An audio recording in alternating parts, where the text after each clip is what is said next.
Good morning, Malcolm Nance. Good morning. How are you? Good morning from London, correct? Yeah, I'm sitting in Heathrow. If you hear any loud announcements, you'll know that Yes. I'm traveling. I enjoyed the picture you tweeted with the Stephanie Miller Show fan from Copenhagen. You said, big shout out to Paul. Hey, Paul. That Right. was bizarre. And you said, how you did he know? it's How like- did you said, how did he know it was me? I'm like, I don't know, because you're on TV 24 hours a day. another Twitter follower said, "Hey, well, maybe you're just one of the 3 black guys in town, and maybe you should all get together for a photo." And as funny as funny as that was, I only saw one other in the 2 days that I was in Copenhagen. Oh boy. But, hey, Stockholm and Oslo, completely different game there, boy. Yeah. Malcolm, boy, it is hard to start to judge Trump-Russia bombshells, right? Is that they are just like one after the other. What do you think is the most significant? Oh, geez. Yeah. This week has just been insane. You know, but let me point something out. Every time one of these, if at any other time, if these bombshells had come out, whether it was the fact that, Putin and Russia today were giving hundreds of thousands of dollars in ads, for Facebook, and at a time where now we know that hundreds of thousands of dollars is literally millions upon millions of dollars of television equivalent time. Yeah. And they really just beat us at this game. But, what's really amazing is that it's just getting lost in the noise of all of these environmental crises that are going on. Right. Puerto Rico, the California fires, the hurricanes in Florida, Texas, even that tropical storm. None of these stories are gaining a lot of traction. They're happening, but they're really not gaining a lot of traction. But the one story that I feel is the most significant is Carter Page deciding he's going to plead the fifth. Mm-hmm. That's my favorite story of all of them. This is a guy I was on with Chris Hayes earlier this year, where I sat off to the side and watched Carter Page spill his opinion to everybody who would listen, and now he suddenly wants to go, all quiet. I hope something is not backing into you as we speak, because you are very valuable to Carter Page America. is the one who said, I met a Russian in Cleveland, right? Yeah. Yeah. Well, and the other big I almost got run over in Cleveland. the other big story, of course, is Nunez issuing subpoenas all on his own to the to the Trump dossier. I mean, we have an entire other party, Malcolm, that is trying to undermine the investigations into Trump, right? Yeah, you're absolutely, in this particular instance, that one I didn't think would, I thought about saying, hey, that was the most significant one. But he is going to fail. Okay, let's just be honest here. Nunez? Nunez is clearly made it clear that he is the spoiler. He obviously knows something that is damaging, and he wants to cover it up. And by going out and issuing that subpoena after both the Republican and Democrat staffers had negotiated an amicable agreement, he knew that he had to kill them to the point where, anything that comes before his committee may be another person that's pleading the fifth. It's almost as if he's sending a message out, I'll protect you, do not come to any deal. And it's clear. And I think the reason, go on. It's clear that he's coordinating with the White House. Somebody was saying, you can tell what Trump is worried about by what Nunez does. Yeah, and this is why I'm saying he's not going to get away with it. Because he's under this impression that they can still damage control this thing. They cannot. It is no longer in their control. It is in the hands of Robert Mueller, the special counsel, and his team. And every act that they do will just be another, indictment for obstruction of justice.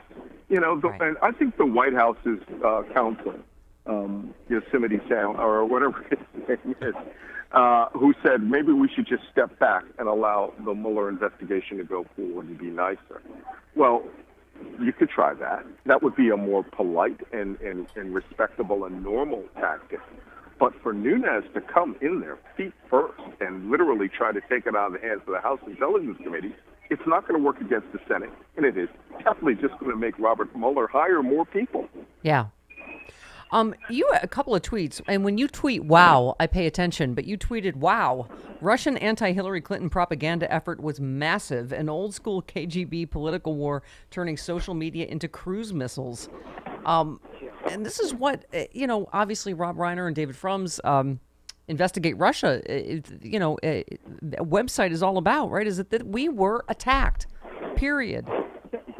You're absolutely right. And I love Committee to Investigate Russia because the last few days, because I've been out looking at right-wing extremist mass murder sites in Norway, I really wanted, every time I needed to get caught up, I would just go to investigaterussia.org, on their Twitter feed, and I would just see all this stuff piling on top of it, and all legitimate news sources. So, but Russia had clearly worked a much deeper mission than even I thought. And I gave the most expansive analysis in my book that I thought there were as many as 300 Russian intelligence officers working this mission. Right. I'm now of the opinion that it was closer to 3,000. Wow. I mean, the teams that they had to have in order to scour the internet, determine the suitability of an anti-Hillary videotape, translate all that into Russian so that they could get approval from their supervisors. Weaponize that. There were teams out there, possibly of 100 or more per social media network, and they managed to integrate this. But bottom line is, none of this could have happened without somebody doing the targeteering. Thank which you. Is an American on the far end, pointing them to right where they need to launch their social media weapons. And every day it's somewhere new, Malcolm. This one, Google uncovers Russian bot ads on YouTube, Gmail, so now, not just Facebook, not just Twitter. Now we're finding it's Google. Tens of thousands of dollars spent on ad by Russian agents who aim to spread disinformation across Google's many products, including YouTube. This one, Russia recruited YouTubers to bash racist bitch Hillary Clinton over rap beats. They're these fake rappers, right? Yeah, but someone had to do the analysis to find these guys. I was a foreign language and signals intelligence guy forever, and I did human intelligence. Human is where you go on individuals and you try to get them to do things they don't want to do or do it for money. Signals and social media, modern collection methods, you got to scour. And to scour, you got to put in manpower. And for this, at this level of minutia, to go after these guys, I think we should start checking out those videos from that pair of women. Diamond and Silk. Going around with Diamond and Silk. I was going to say, onions and pearls or something. And were these messages pumped? Were all the pro-Trump messages pumped? I saw thousands of Twitter bots that you could clearly see were not Americans, had one tweet, no followers, and were just putting out things for, advertisements and always these pro-Trump media. I think when this is done, we're going to find that there were tens of thousands of Twitter feeds. Wow. There were thousands of Facebook pages. Well, and targeting, I don't care how you automate it, people have to be behind this. Thank you. And targeting vets, as you said, Russian-made election social media targeted U.S. military and vets with ads for Trump. They weaponized their patriotism, and it worked. Weaponized patriotism, weaponized democracy, weaponized fringe social media, weaponized separatist movements, weaponized every word Hillary Clinton. This is why I'm saying I've been involved in some big operations. This is a national level effort where you would have brought in all of your cyber warfare guys. You would have brought in reams of English-speaking fluent subcontractors. You would need a media and political team that would be so in-depth that they would have to come from the Russian Foreign Ministry to manage the messages. Then a propaganda team from the FSB, the Russian intelligence agency, to determine what you should launch first. But it has to come to an American. Yeah. Only an American would know where it was effective, when it was effective. Yeah. And I think this is going to be, I swear to God, I'm going to have a new book, The Plot to Commit Treason, because somebody had to do this. The Russians, I'm just thinking how I would have done this in Iraq or Libya or Syria. you can't do it. You got to have Syrians. You got to have Iraqis. These guys, America's not that open. Yep. And by the way, we were saying there's a story about, there's disarray in Trump's camp on whether to cooperate with Mueller or for him to attack him. I don't think it's going to matter which tack he takes. Do you? No, this is, you guys know what I say, it's the wood chipper of justice. This thing is on the front of a train now. It cannot be stopped.